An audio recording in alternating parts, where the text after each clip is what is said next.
é o Evangelho de Marcos, com o título de A Semente. Jesus disse: o reino de Deus é como um homem que joga a semente na terra. Quer ele esteja acordado, quer esteja dormindo, ela brota e cresce, sem ele saber como isso acontece. É a terra mesma que dá o seu fruto. Aparece primeiro a planta, depois a espiga e mais tarde os grãos que enchem a espiga. Quando as espigas estão maduras, ele corta com a foice, porque chegou o tempo da colheita. Meus irmãos, nós sempre falamos, sempre trabalhamos no ponto de vista de estabelecermos sempre a caridade cristã, de que os nossos trabalhos espiritualistas é voltado para a caridade de maneira incondicional, sem esperar recompensa. Não importa a quem é prestada essa caridade.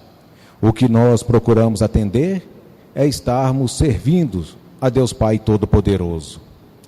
Esse é o nosso princípio, é o princípio da doutrina espírita cristã, é a prática da caridade.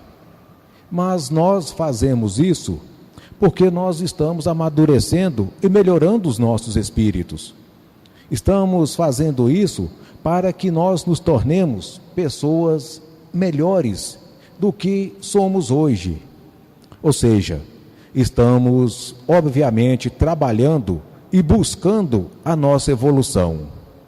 Então, hoje, nós vamos trabalhar mais para a nossa análise pessoal sobre o quanto estamos melhorando, o quanto estamos amadurecendo o nosso espírito e buscando a nossa evolução. Embora que para a espiritualidade, para Deus Pai Todo-Poderoso, até mesmo para o nosso espírito, a contagem de ano pouco importa, pouco interfere se essa está sendo a primeira palestra do ano de 2019. Isso não tem qualquer valor para a espiritualidade maior, já que o que importa é o quão o nosso espírito está evoluindo. Mas como ponto de referência para nós mesmos, porque nós temos essa necessidade, a nossa sociedade e a nossa vida, tudo que nós fazemos é regido por prazos.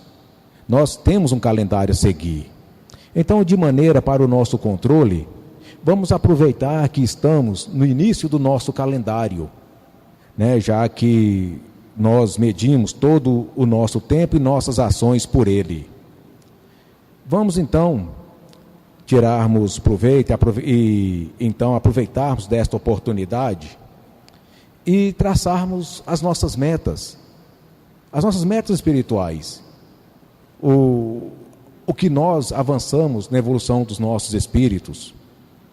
Vamos fazer uma autoanálise.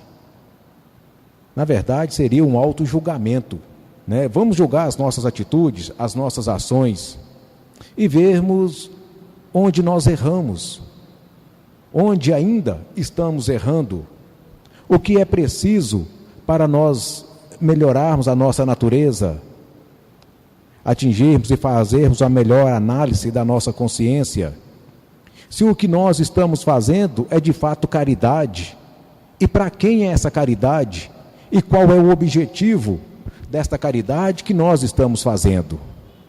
Eu quero fazer uma caridade para de fato servir a Deus Pai Todo-Poderoso? O meu objetivo é de fato servir o meu irmão mais necessitado?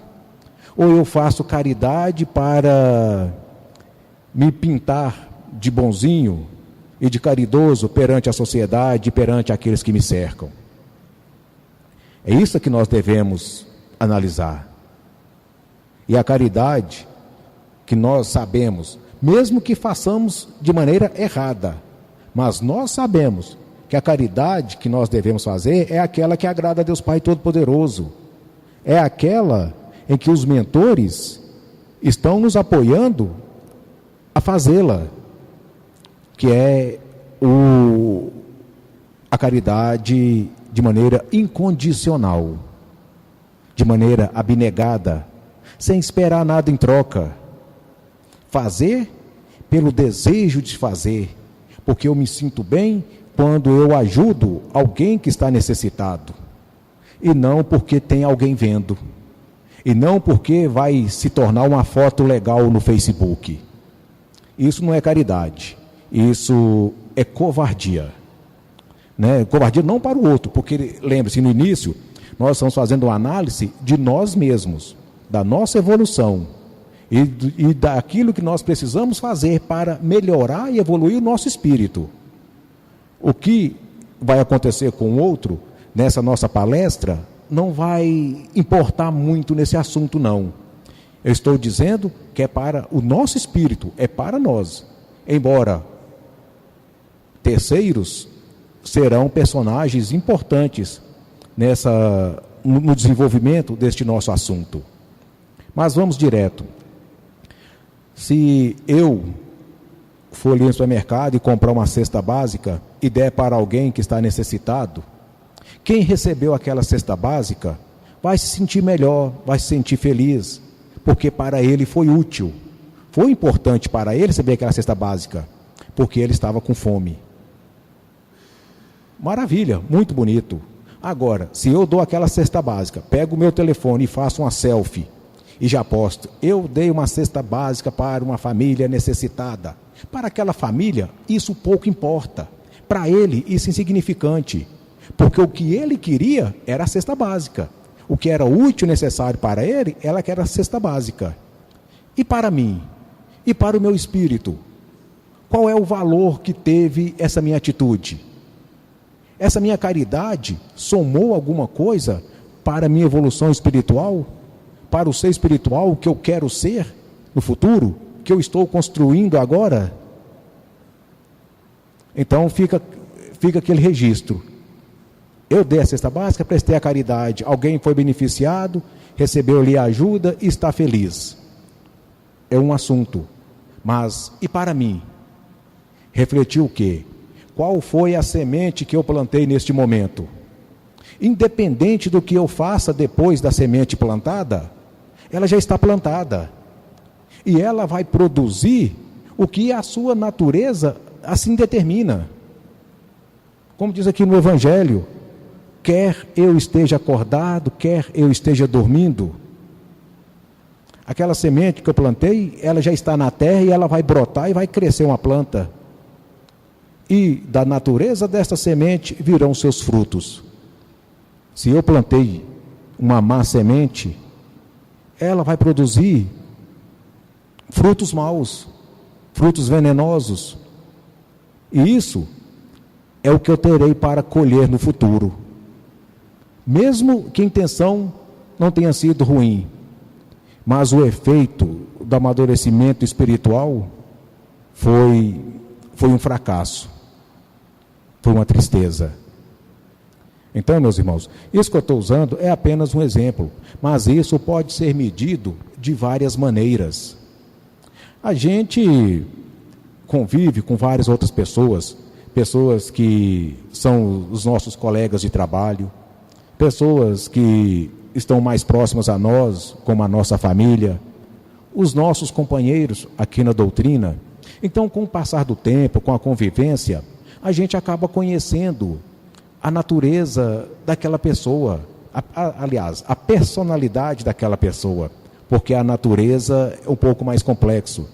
Você conhece e identifica do que aquela pessoa gosta, né, o que agrada e o que desagrada aquela pessoa. E às vezes, por atos impensados, nós, até mesmo, maioria das vezes, eu acredito que a maioria das vezes, nós acabamos por ofender alguém, mesmo que você não teve a intenção, ou talvez você até mesmo nem percebeu que você disse uma palavra que aquela pessoa não gostou. E acontece também muitas vezes ao contrário. Às vezes alguém te faz algo ou fala algo para você que você não gosta, que você fica magoado. Então você pega e tira aquilo dali como uma ofensa direta. Na verdade, meus irmãos, Isso acontece todos os dias, o tempo todo, e com todo mundo. Eu tenho certeza que algo semelhante já aconteceu com cada um de nós aqui presentes. Então, o que nos falta nesse instante? Elevarmos as nossas mentes a Deus Pai Todo-Poderoso e ver qual é a importância daquilo. Se aquilo vai mudar alguma coisa na minha vida, se aquilo vai me trazer algum prejuízo, vai trazer algum reflexo. Se não, não guarde mágoa de ninguém, sem motivo algum. Talvez você esteja magoado com a pessoa por algo que a pessoa disse, que a pessoa nem percebeu, e talvez não saiba. É por isso que Jesus sempre diz, também em algumas passagens do Evangelho, se for necessário perdoar uma pessoa 7 vezes, 70 vezes, que perdoe. Jesus estava falando isso, é para aqueles que o estavam ouvindo, era aqueles que precisavam perdoar, e não para o outro que precisava ser perdoado. Pois uma coisa é certa, meus irmãos, o perdão é mais importante para quem perdoa do que para quem é perdoado. Como eu disse, muitas vezes aquele que é perdoado nem sabe que você está magoado com ele. Então para ele tanto faz, a vida dele continua seguindo normalmente. Mas quem está com a aura pesada, negativa, escura, é você. Porque você carrega um sentimento negativo. Você carrega no seu íntimo, no seu coração, uma mágoa. E todos os nossos sentimentos são transformados em energias. E as energias se atraem por afinidade. Se você carrega no seu íntimo uma energia de mágoa, é energias de mágoa que você tem mais facilidade em absorver na atmosfera em que nós vivemos.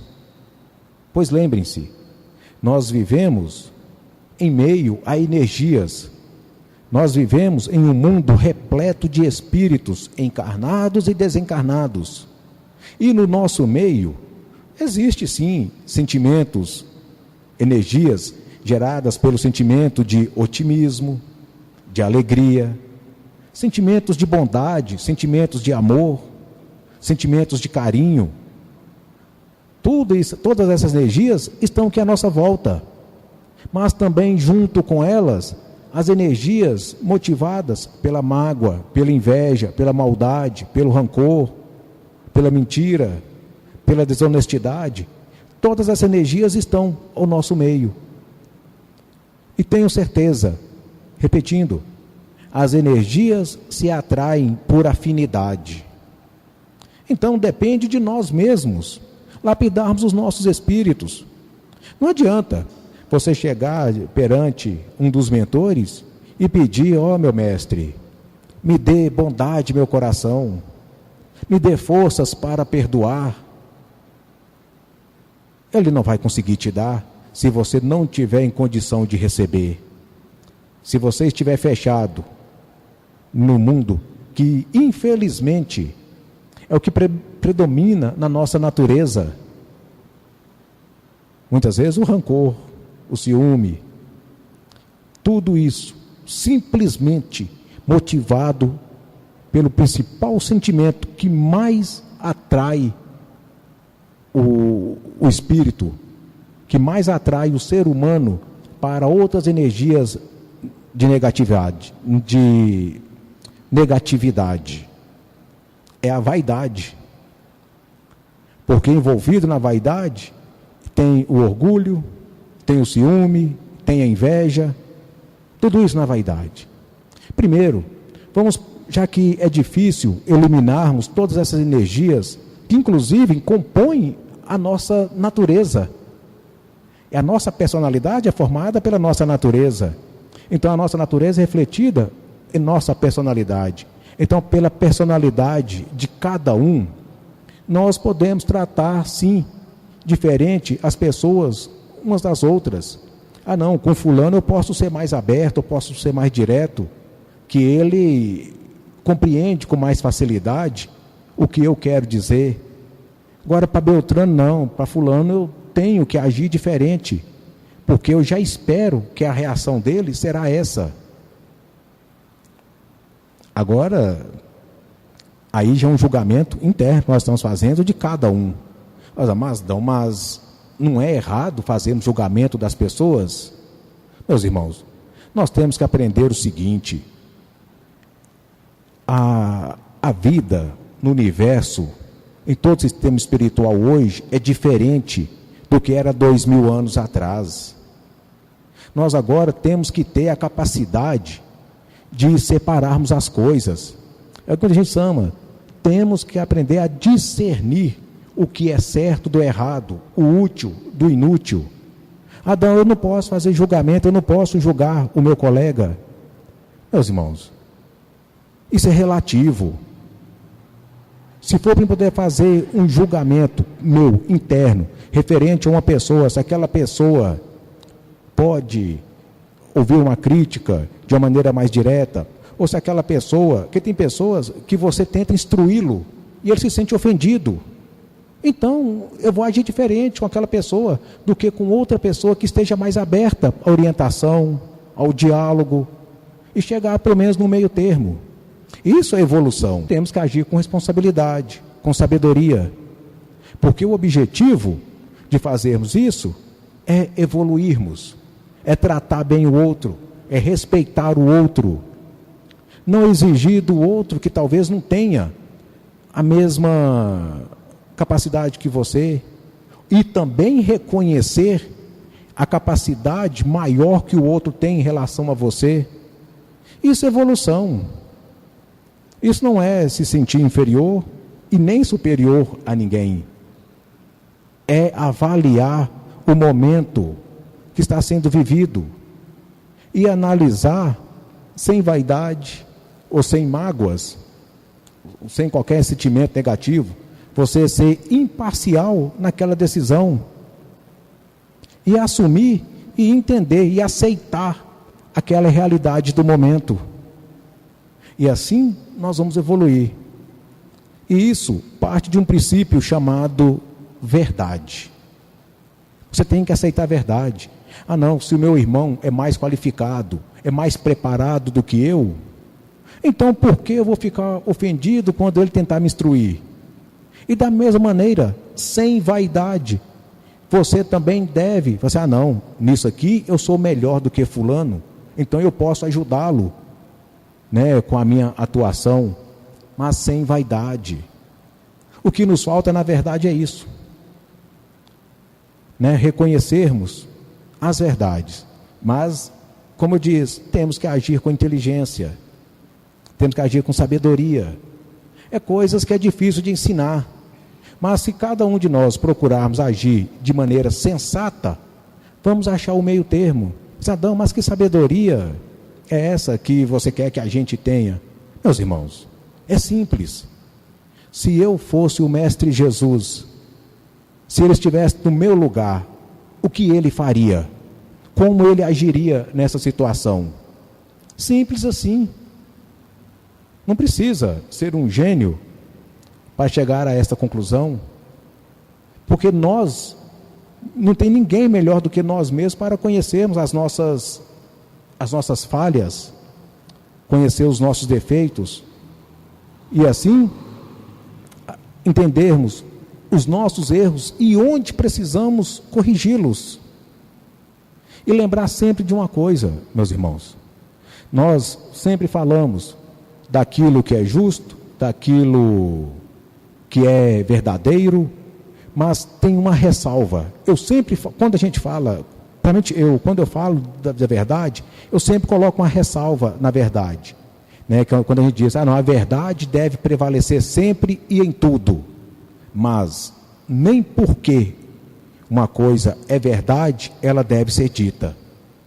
Só deve ser dita para que seja produzido algo de bom, para que ajude alguém a fazer algo de bom lá na frente. Quando a verdade se torna produtiva e útil. E principalmente, também é claro, para corrigir uma injustiça. Somente nesses pontos, não precisa mais do que isso. Quando nós estivermos preparados e prontos para ouvirmos mais verdades, então mais verdades nos serão ditas. Porque por enquanto só temos as verdades que somos capazes de assimilar. E mesmo assim a espiritualidade nos vê ainda muito deficientes dentro desta capacidade. Então é aí que está o princípio da nossa evolução. É claro, vamos fazer a caridade? Vamos. Mas temos que ver o objetivo desta nossa caridade. Para quem você está fazendo caridade? E por que você está fazendo a sua caridade? Pois lembre-se do trecho do Evangelho. Todos os nossos atos, todas as nossas palavras, frases, as nossas atitudes, seja ela positiva ou negativa, é uma semente que nós plantamos. E ela vai nascer. E se foi você quem a plantou, você é obrigado a fazer a colheita. E isso vai ficar registrado no seu histórico espiritual. O que você está plantando hoje vai compor o seu histórico espiritual desta encarnação, que será somado a históricos de outras encarnações no passado. E quando for feito o balanço, quando for fazer a pesagem do que foi bom, do que foi ruim, quando separar o trigo do joio, é que vai ter o resultado das suas encarnações no futuro. É por isso que nós somos o que somos hoje. Já dissemos várias vezes, nós somos hoje o reflexo de tudo que nós fomos no passado. Tudo que nós fizemos de bom e de positivo, hoje nós vivemos o meio termo de tudo isso. E se nesta encarnação você for melhor do que em outras, tenha certeza, na próxima, o seu futuro, após esta encarnação, você vai estar bem melhor do que você está hoje. Porque o que você está fazendo agora vai somar para a próxima etapa da sua existência espiritual. É por isso que nós sempre falamos, para quem é perdoado, é ótimo, maravilhoso. Não tem mais ninguém que lhe cobre nada. Agora você é o maior beneficiado. Você tirou este peso, a responsabilidade de que você estava carregando para você mesmo. E quando nós falamos de responsabilidade, nós somos os únicos responsáveis por tudo que acontece em nossa vida, em nossa existência, em nosso mundo espiritual. Porque para nós, a nossa natureza nos leva também a sempre colocar a culpa em alguma coisa ou em alguém. Nós temos dificuldade em assumir os nossos erros, em assumir as nossas falhas. Ah, não, eu errei, mas se fulano não tivesse feito isso, eu não teria errado. Não, você errou é porque cometeu o erro mesmo e a culpa não é de ninguém. E ninguém vai poder reparar o erro para você. E se alguém te influenciou a errar, é porque você se deixou influenciar. Então, de qualquer maneira, você errou. E o erro não volta atrás. Não tem como consertar de imediato. O que você pode fazer é corrigi-lo no futuro. Agora, desmanchar o que está feito não é possível. O tempo não volta atrás. E quanto mais erros cometemos, mais tarefas e obrigações temos no futuro. Nós temos que continuar fazendo aquilo que fomos programados, que já nos comprometemos a fazer. E agora eu tenho que corrigir um erro? Não, erra de novo. Então é mais um erro para corrigir. Então, meus irmãos, para facilitarmos a nossa evolução, para facilitarmos a vida dos nossos mentores, vamos pensar antes, vamos medir mais as nossas atitudes, as nossas palavras, e ver se é isso mesmo que nós queremos para nós. E assim, eu não vou dizer eliminar os nossos erros, mas que possamos errar menos, e menos trabalho teremos no futuro. Só para encerrar então este nosso trabalho, eu vou citar novamente uma frase de Confúcio. Confúcio era um filósofo chinês que diz que um homem que comete um erro e não o corrige, ele erra novamente. Então, graças a Deus, irmãos.